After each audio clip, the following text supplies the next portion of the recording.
Ist die Luft rein? Sind wir sicher? Alles klar!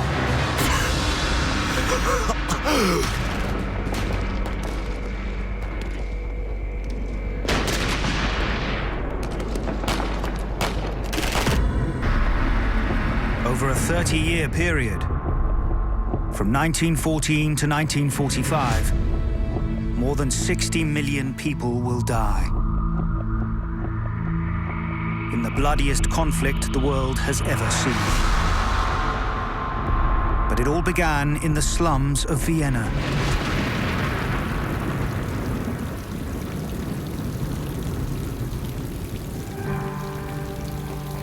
At age 25, Adolf Hitler is a poor loner and aspiring artist, struggling to survive.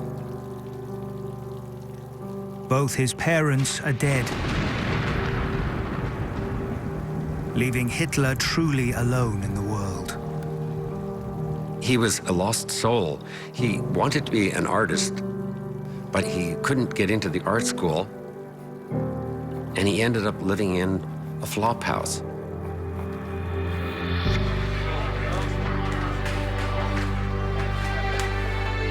Left without any means of support, his only way to make money is selling paintings around town for next to nothing. Hitler didn't have a plan B when he was rejected. He just didn't know what to do, so he started to drift. He had very little money. He was living in a hand-to-mouth existence. In a sense, waiting for something to happen. Before long, a chance event 450 miles away will change everything. The 28th of June, 1914. Franz Ferdinand, the Archduke of Austria, is visiting Sarajevo when he is assassinated. The assassin's aim is to return parts of the Austro-Hungary Empire to Greater Serbia or Yugoslavia. Within a month, Austria-Hungary declares war on Serbia. This triggers a chain reaction as alliances force the major powers to take sides. Emerging from the tangle, the British Empire, the French Republic, and Russia become known as the Allies, while Austria-Hungary, Germany, and the Ottoman Empire form the Central Powers. This will be the first global war. Men on both sides rush to join the fight. Hitler has so far avoided the draft into the Austrian army. Holding anti-Semitic views, he has no desire to fight for his multicultural homeland. He's a passionate German patriot, trapped in the multi-ethnic, racially diverse Habsburg Empire. As an Austrian, he's a pan-German. The Austrian army eventually forces Hitler into conscription. He tried out for the Austrian army. He failed the physical. He wasn't considered strong enough to carry a rifle. Free from the Austrian draft, Hitler turns to Germany, a nation he views as racially pure. He is accepted into the German army, who are taking almost anyone, as they work to build the largest fighting force the world has ever seen.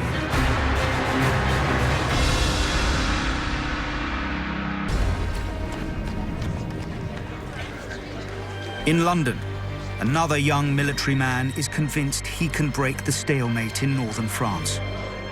He comes up to the barman and says,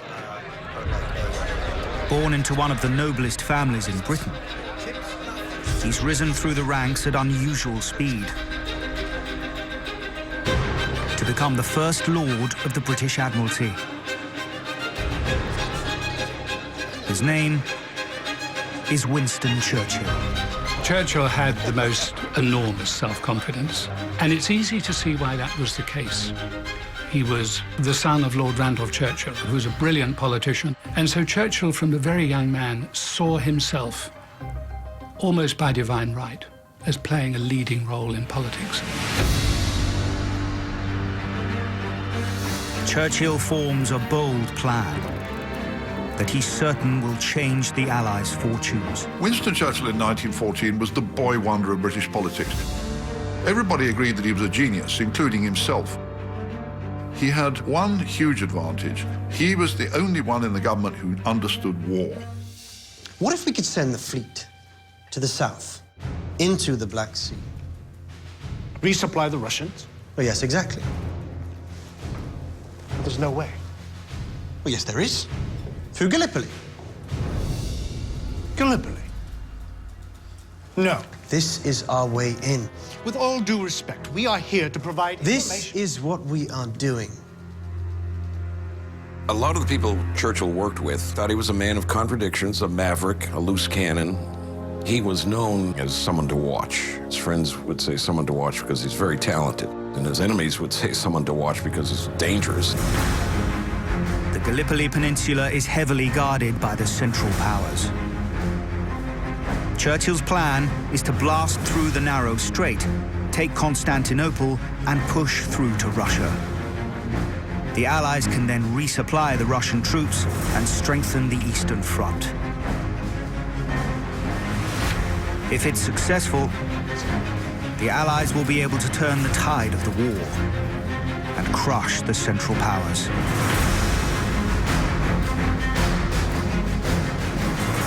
The Armada includes 100 warships for what will be the largest amphibious invasion the world has ever seen.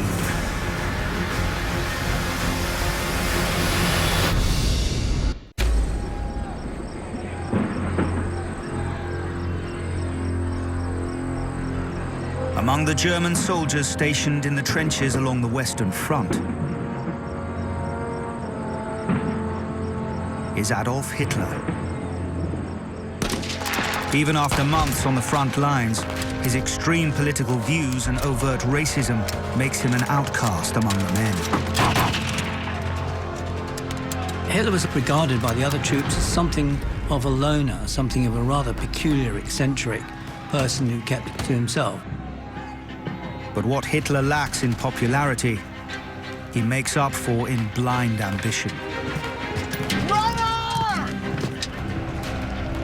Command wants this taken to the 3rd Battalion. Now! Yes, sir. Hitler's role as a messenger was actually considered perhaps the most dangerous task in trench warfare. Running from trench to trench, exposing himself to enemy fire, the mortality rate for messengers was quite significant.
Germans are retreating. Adolf Hitler's been injured. And he has this encounter with Private Henry Tandy, a British private.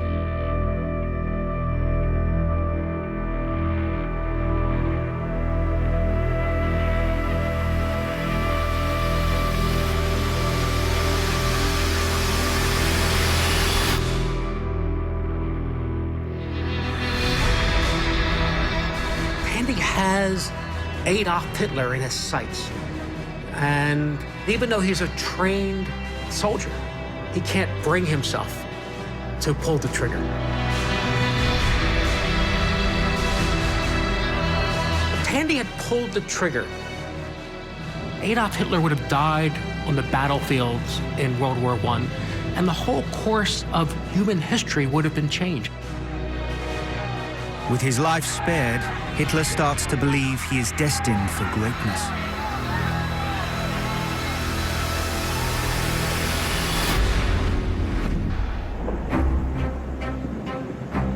With British casualties escalating, Churchill is quickly promoted and discovers he has what it takes to lead men into battle.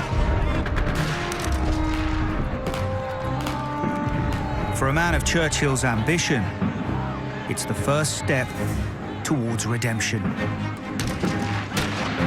In his heart, what Churchill always wanted to be was the great warrior, the great hero. Here he was, a mere 800 men, whereas he dreamed of directing the battle destinies of millions.